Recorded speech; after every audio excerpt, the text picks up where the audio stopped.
Punters, welcome back to a brand new edition of CueBall's Bearded Rambles. That's not the cheesy bit, by the way. Bearded Rambles is now powered by Powered4 TV. Go and check them out if you like what you see. Sign up to them.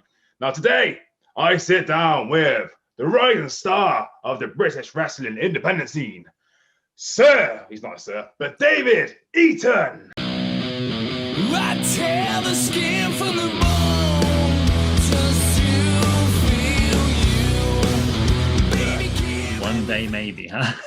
Thank you for having me. Sir. How are you, man? We've never met before, so nice to meet you. Yeah, nice to meet you too. Oh, I'm really good. Lockdown has treated me well. I've said this on other conversations that I've had over the last year or so. I've gone from working in an office to working from home all the time, so that gives you maybe 3 extra hours a day that you're not commuting or sort of wasting a lunch break walking around towns and stuff. And therefore I'm kind of a happy camper because I get to do more of what I enjoy on a daily basis. So yeah, I have no real complaints other than obviously lack of ability to wrestle because no one's been running any shows. Yeah, this has been a bit of a pain in the backside for a lot of people. Some, like yourself, it's been okay. For others, it's been bad. But, we're on the, what's the word? We're coming out of lockdown, hopefully, with the way... On the home stretch. Yeah, and hopefully, these vaccines are going to work and, that mumbo jumbo. But yeah, shows are coming back. I know you've done a few shows, well, 1 or 2 shows recently, but we will get into them. So, are we ready for the... Oh, by the way, I am loving the beard. Thank you very much. I do appreciate a good beard. Right. No. We're going to get into the questions now, okay? So, are you ready? Yeah, go ahead. So, okay. Here is a cheesy bit. So, David, are you ready? I'm ready. No. David, I said, are you ready? Yeah, I'm ready. Then, for the 2 in attendance, and for the dozens and dozens watching at home,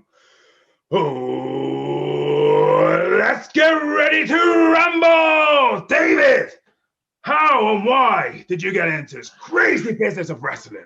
Oh boy, well that's the story, isn't it? It was about 10 years ago now, actually.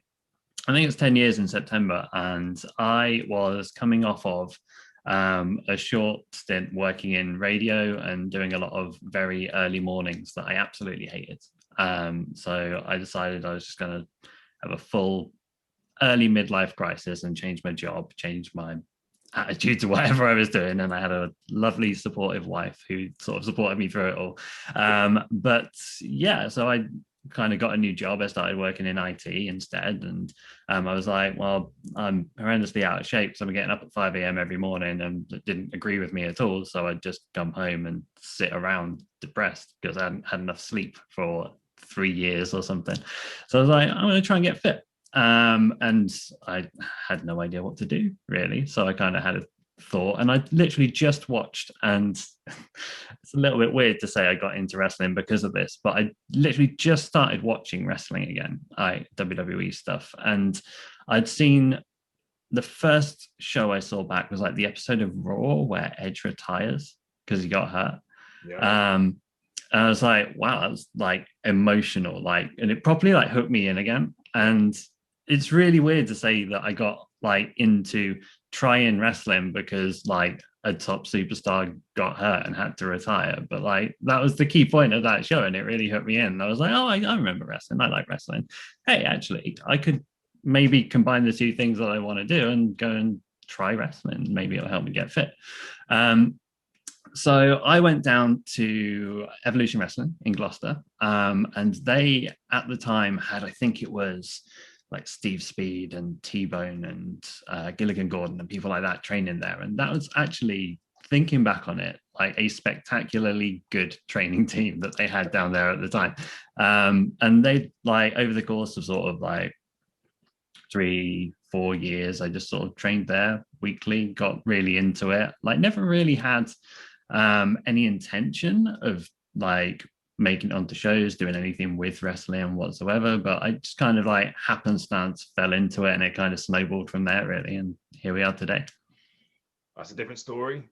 You came into wrestling because of somebody else's unlucky misfortune, I guess, but like, yeah, making cool the is most that? out of it. Yeah. So thank you, Edge. If it wasn't for you, I'm glad he's back. I'm very glad he's back. Yeah, but does that mean you're going now, or are you sticking around?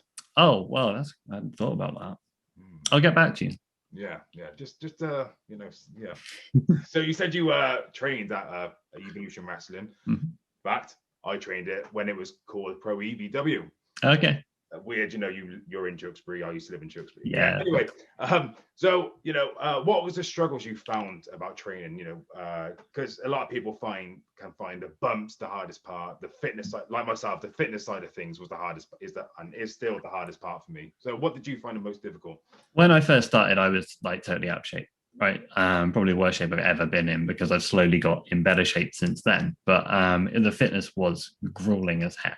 Like, particularly because of the style of training that they were doing down there at the time. You do like an hour and a half of warm up, and by warm up, it's like constant like shuttle run type drills, or it's constant cardio and muscle endurance things.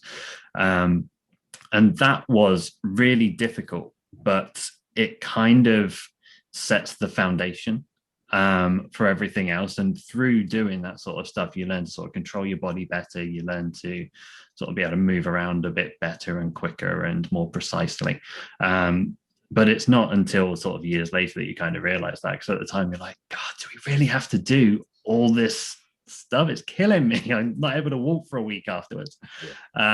So that like sticks out in my mind as like absolutely the hardest part, but the most rewarding kind of looking back, because obviously getting back to training over the last like month or two, and giving those things sort of a go again, slowly starting to build up that endurance, that cardio, and how quickly it comes back once you've had it before compared to like when you're first achieving it. It's kind of eye-opening. Fair enough. So let's talk about Evolution Wrestling then. So let's speak about your time. So where, do you remember your debut match? Do you remember who was against? Run us through the first match you had. Yeah, so my debut match, excluding Academy show matches, on a main show, was as part of a tag team that kind of spiraled for a while, called the Heritage City Hitmen. Okay. And it was myself and one of my training buddies, Ricky Reed, and we were kind of we were a replacement team essentially for a team that was supposed to be in a match. And we kind of went out there and did our best, got through it. It was like reasonably good for our first match. We had time to plan and work out what we were doing and sort of get some sort of teamness together between us over sort of the weeks before. So through that experience and enjoying that experience, it was really sort of the key thing that made me think, oh, actually, you know what, the shows are fun as heck. I want to do more of them. And then slowly sort of over time, like after your first match, you generally don't like go straight on to doing everything all the time. So like, particularly at that time in Evolution, like they'd try people out, they'd switch around the cards a bit, and then they'd kind of bring you in more and more as you got more experienced and did more things. But we stayed as a team, and eventually that team kind of expanded to include Joshua Goodwin, and then sort of Ricky Reed kind of goes in and out of wrestling. So me and Josh ended up doing a lot sort of together, either with him as my manager or as a tag team. And then after a sort of 2 to 3 years of that, we kind of decided to step out, try and do that around the country a bit, see where we could get. And we got pretty far pretty quickly. I was quite surprised by the reception to it. And then after some time, like Josh had some health issues, had to step away from wrestling, and then that effectively dropped me into a bit of a hard restart, and that's where we are today. Like a year and a half plus a year and a half of pandemic later, where the Heritage City Hitmen like never went away. Like they're still a thing. Like we're not a tag team. We're not like marketing ourselves as a tag team anymore, but like as a collective. Yeah. Just a group of friends who like chat and like wrestle if we're all about. Then like it kind of never went away, and I don't think it really ever go away. But we're definitely, I think Josh was looking at coming back after the kind of after everything's opened up again. Like he's been training with me a little bit, in Wales, and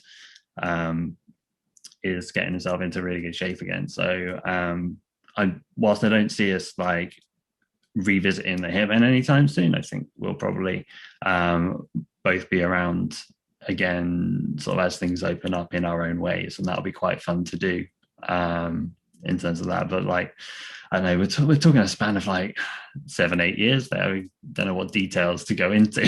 Yeah, definitely. Well, it's good that your tag partner's going to be coming back in, hopefully. So you said you're training in Wales at the moment. So if I'm correct, it's with Exposure Wrestling, right? Yeah, that's right. Right. So what is it that you're doing now? And the main thing that's caught my eye with you in Exposure is when you robbed Casey Wilde's crown. So why did you decide, you know what, Casey Wilde, you got this crown, you've had your moment. I'm David Eton, I'm coming in, I'm making a name for myself. Look, the thing with me and Casey Wilde is we faced each other kind of like not just in Exposure, but like I faced him at Southwest Wrestling in Gloucestershire as well. We possibly bump into each other elsewhere. Like we both get around a little bit in the area, right? And I found that whenever I faced him in Wales, I just couldn't beat him, and it really annoyed me, right?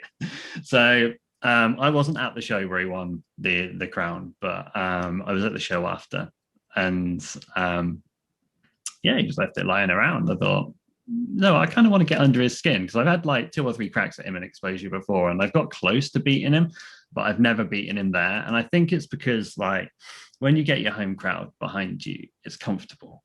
Yes. Right. It's comfortable. It's more comfortable. Like they're egging him on. He really feeds off of that energy. I just wanted to make him uncomfortable.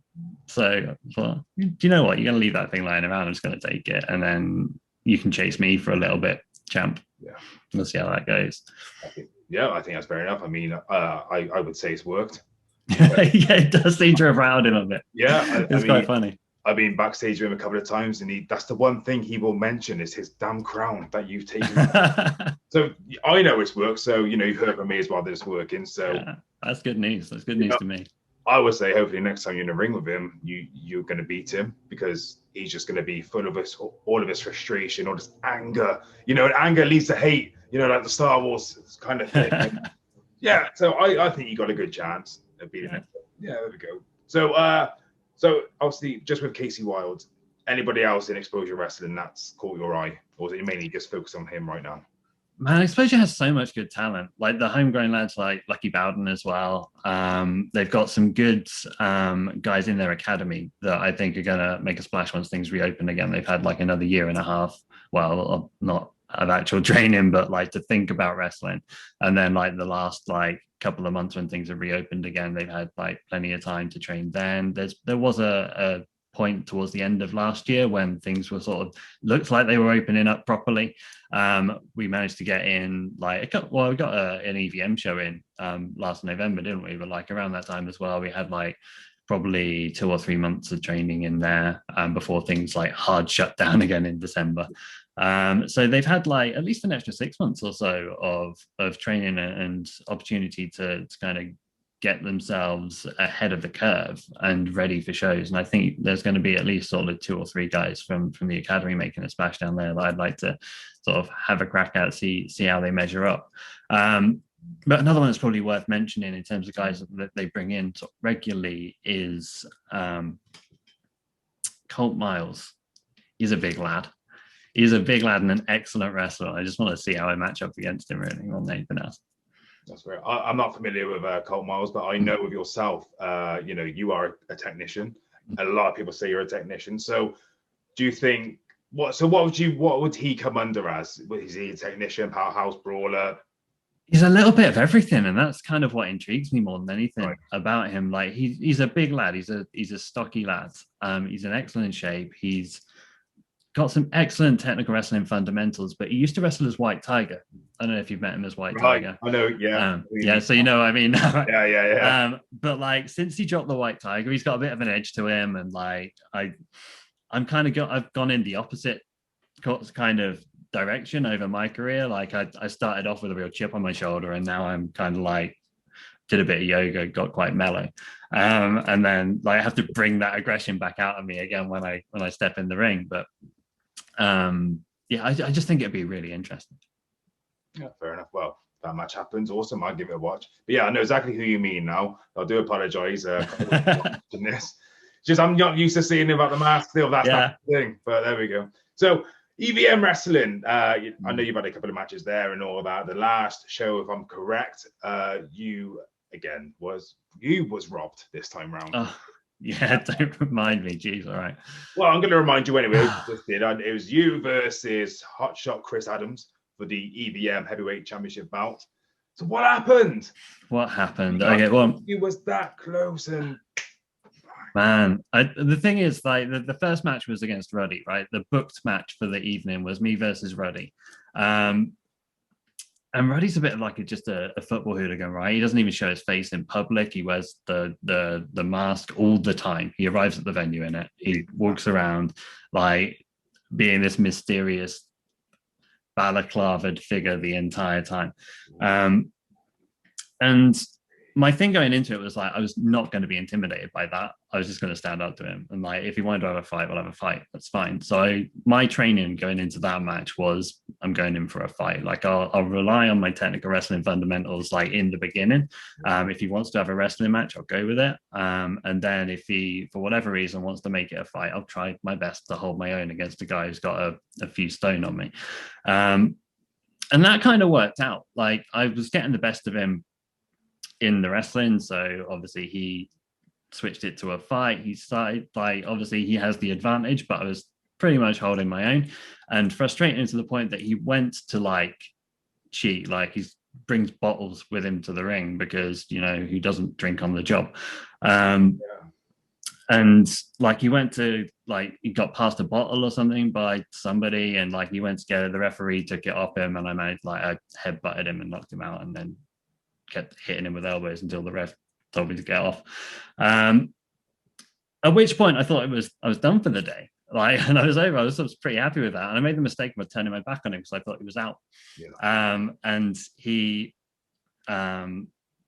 swiped me from behind, and I still don't really remember a lot about what happened after that. I've watched the footage back, so I can tell you what happened. But like in my head, like anything after sort of holding the belt for a second until laying backstage, wondering where I was, kind of, I have no memory of it. So I've watched it back, and like I got blindsided, and like he does the thing I just did to him. He's hitting me with elbows in the back of my head already, knocking my memories out of my ears. And Hotshot had just won the opportunity to have a title match at any point that he wants, like earlier in that show. And I don't blame him for doing this because there was a time when I would have done exactly the same thing. But he decided to take his shot there and then. And I'm too stupid to just roll out of the ring and go home, which is what I should have done. So I try and put up a fight. I almost get him, but he hits me in the balls and then pins me, and then I go home without the title. And like it still annoys me, because that's like that now is my first heavyweight championship win in any organization, right? And that's the circumstances in which it happened and will forever be the case. So great. Well, okay. In that case, I'd like my rematch, please. So we're doing that in July, and I'm preparing for a fight again, really. I think but I'm trying not to let that anger and frustration get the better of me. Like I need to prepare for this. Like it's a normal match again. And then I can deal with any emotional issues I have with it thereafter. Yeah.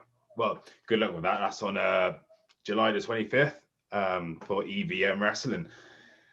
So if there's one thing you could say to Hotshot Chris Adams right now, you know, if he is going to watch this, what would you like to say to him?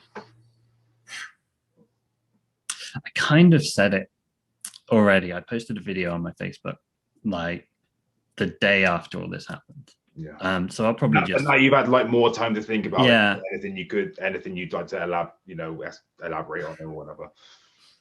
I think the more I think about it, like the more that.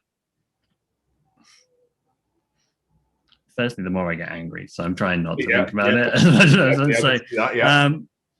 I think he just needs to know more than anything else that he should be preparing for me at this point. I am very determined to come into this in the best mindset for the situation and the strongest that I can. He's not a big guy. I'm not a big guy, but I can spend the next few weeks getting bigger and getting stronger to the best of my ability and training as often and as hard as I can. And he very much better be doing the same thing, because if he thinks that the advantage that he took was necessary last time, then he's going to be in trouble at the end of the month. There we go. So what about Ruddy? That is his name, Ruddy. So what about Ruddy? I would say, I think he may turn up out, just to try and help Hotshot. Because why the hell would he want to see you become the next champ? Because I think you're going to be the next champ. That's just me. But what are you putting in place to make sure if Ruddy comes out, you're going to be able to stop him? I mean, you're going to give him a taste of his own medicine. Have you got backup, or Yeah, I haven't really thought about it, and that's a very good point. I think I'm going to need to consider that. I'm going to need to work out whether there is something I need to do. I'll have a chat, I think, with the promoter about what security he's going to put in place, and maybe we address it beforehand some way. Maybe you should. I will give that some thought. Thank you very much for that. I hadn't considered it actually whatsoever. Wow. I think it's hopefully for the what I would really love is for EVM to take a stance on it and to put some security in place and make sure that Ruddy, maybe if there's an inkling that would happen, isn't in the building at the time, because I wouldn't want him to influence the second match in the same way that the first was influenced. I think there needs to be a one-on-one wrestling match for that heavyweight championship that ends decisively. And I think we need to do everything we can to make sure that it ends decisively. Yeah, definitely. Of course. Yeah. I mean, it's the only thing. It's the right thing to do. It's the thing that EVM needs. It's the things that the fans need. It's the thing that you need the most. Yeah. So. Yeah. But all I can say is I hope nothing bad happens on the 25th. And just hopefully, if you don't win, it's because of Chris Adams. Do you know what I'm trying to say? I just hope it because I'm ready. But yeah. So hopefully you'll win it. But if not, hopefully you're going to lose properly. Yeah. But you got my support, and I'm sure you'll have all the pundit support and all that, So good luck on the 25th of July. So my next and last question, unless I think of another one. I'm good at that. Is what is next for David Eton? So aside from EVM, Exposure Wrestling, Evolution Wrestling, I know you've been down to Reach as well. What's next? I don't really know, and that's the exciting thing. I very much enjoyed over the last 18 months or so spending time with my family, with my pets.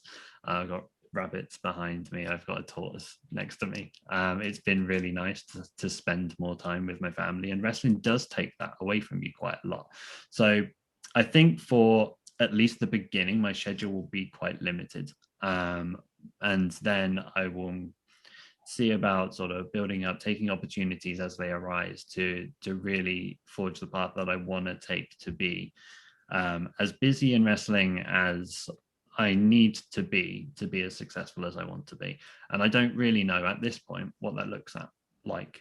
But I will endeavor to sort of keep people up to date as I make the decisions. No, good answer. That's fair enough. I mean, no one can predict the future. Nobody knows what's down the road. But there we go. So is there anything else you would like to promote, plug, or anything before we send this home? Yeah, I probably should mention another match that I've got coming up. So Dan Splash and I, we wrestle in Southwest Wrestling as the Purists. And we literally the week before lockdown lost our tag team championships there to the Hunter Brothers, which you got to respect them. You got to respect them, brothers. At one time, I'd have considered that an honor, I tell you. Yeah, definitely. And we'd very much like them back. There's a tag team championship tournament going on, which starts in July in Stroud. I believe it's the 19th. Bear with me just a second. Yeah, I believe it's Saturday, 19th of July in Stroud. And it would be great to see as many people there as possible. Dan Splash is a Stroud boy. It'd be good to have some people egging us on. Oh, well, good luck in the tag team tournament. Hopefully you'll get through to that and you'll get into the finals and you'll win. So is that everything? Anything else? That's everything from me. I'll say hi to family or anything like that. No, that's all good. So with that being said, that concludes today's CueBall's Bearded Rambles. Thank you very much for coming on, man. It's great to speak to you. So, punters, this has been the rising star of the UK independent scene, and soon to be the EVM Heavyweight Champion, David Eton. And I have been your favourite beer drinking, heavy metal listening, bald headed broad at CueBall. Thanks for watching. Stay safe, stay positive, and #yeah.